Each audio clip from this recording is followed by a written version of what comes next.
बिस्मिल्लाहिर्रहमानिर्रहीम। बोलते कालम के साथ मैं आमिर रज़ा खान। और अल्लाह का जितना शुक्र अदा करें उतना कम है कि उसने पाकिस्तान को एक ऐसा सिपह सलार दिया जो इस वक्त वाकई ही दुनिया भर की नज़रों में इस्लामी फ़ौज का सिपह सलार है।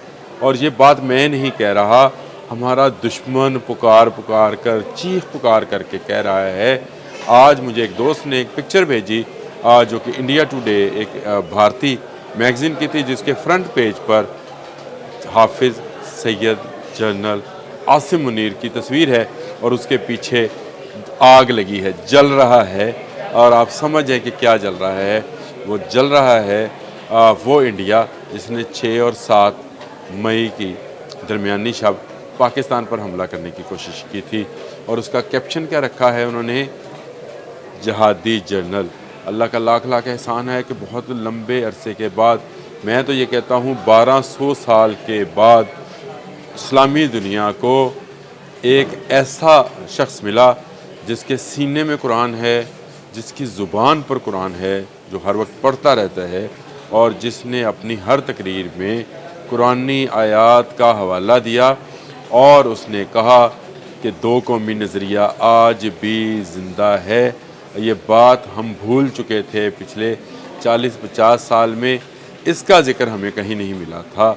और उसने कहा कि हमें अपने दिफा में जिहाद करना है। इस पर उन्होंने उसको जहादी जनरल लिखा। हाँ, उन्होंने अपने एंगल के साथ लिखा, बहुत सारी चीज़ें उनकी अपने एंगल्स की होंगी। बात ठीक लिखी उन्होंने कि इस वक्त इस्लामी दुनिया में अगर कोई जनरल ऐसा है जो कुफर के ख़िलाफ़, जुल्म के ख़िलाफ़, बर्बरियत के ख़िलाफ़, नाइंसाफ़ी के ख़िलाफ़ जिहाद कर सकता है तो वो हाफिज़ सैयद जनरल आसिम मुनीर हैं, जिन्होंने साबित कर दिया कि वो पाकिस्तान का नहीं, पूरी इस्लामी दुनिया का दिफा करना चाहते हैं। वो पूरी इस्लामी दुनिया को साथ लेकर चलना चाहते हैं। और वो वक्त दूर नहीं जब इस्लामी ममालिक एक के बाद एक जो हैं वो पाकिस्तान के ब्लॉक में शामिल होते चले जाएंगे। क्या तुर्की, क्या अज़रबैजान, क्या बांग्लादेश, ये मुसलमान मुल्क हैं जो पाकिस्तान के ब्लॉक में शामिल होने को बेकरार हैं। लेकिन इनके अलावा भी बहुत सारे मुल्क हैं और एक ही सिपह सलार सबको नज़र आ रहा है। मैं कल एक दोस्त की पोस्ट थी जिसने लिखा कि एक अरब ने कमेंट्स किए थे कि शुक्र है हमने गज़ा में खून बहता देखा, इराक़ में हमने इंसानी गोश्त के लोथरे और चीतरे उड़ते देखे, हमने कहाँ कहाँ मुसलमानों को अब मार पड़ते नहीं देखी। पहली मर्तबा है कि किसी मुल्क ने कुफर का जवाब दिया और ऐसा जवाब दिया कि वह बरसों याद रखेंगे। आपने बिल्कुल ठीक लिखा, ये सिर्फ इंडिया टुडे ने नहीं लिखा बल्कि द इकनॉमिक टाइम्स ने भी उनको जहादी जनरल का खिताब लक़ब दिया है। ये लक़ब, ये खिताब आज तक किसी और आर्मी चीफ़ को नहीं मिला है।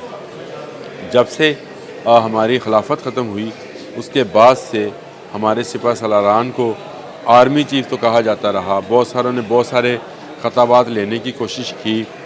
एक आध ने तो ख़ुद को अमीरुल मोमिनीन भी कहलवाया। लेकिन ये दुश्मन की ज़ुबान से लफ्ज़ जारी हुआ कि हम जिहाद करना जानते हैं और जिहाद करेंगे। हाँ, हम जिहादी हैं हर जुल्म के ख़िलाफ़, हम जिहादी हैं हर बर्बरियत के ख़िलाफ़, हम जिहादी हैं हर इन्वेडर के ख़िलाफ़, हम जिहादी हैं हर दहशतगर्द के ख़िलाफ़, हम जिहादी हैं हर उस शख्स के ख़िलाफ़ जो जिसका सारा काम झूठ पर मबनी है, जैसे मोदी है। और हम जिहादी हैं हर उस शख्स के ख़िलाफ़ जो इस्लाम दुश्मन है। जब तक इस्लाम दुश्मन क़ुव्वतें चाहे वो इस्लामी लिबादा ओढ़ कर ही क्यों ना आएँ, हम उनके ख़िलाफ़ जिहाद करेंगे। हम बलूचिस्तान में जिहाद करेंगे, हम खैबर पख्तूनख्वा में जिहाद करेंगे उन दहशतगर्दों के ख़िलाफ़ जो मासूम लोगों को निशाना बनाते हैं भारत के इमाम पर। अब उनकी बारी है। ख़त्म हुई जंग भारत के साथ, हो गया उनके साथ सीज़ फायर। लेकिन जो हमारे अंदर दुश्मन हैं, अब जनाब आसिम मुनीर साहब, आपको इनके ख़िलाफ़ भी जिहाद का ऐलान करना है और इनको सफ़ाए हस्ती से मिटाना है जो पाकिस्तान को मिटाना चाहते हैं। अब तक के लिए इतना ही। अल्लाह।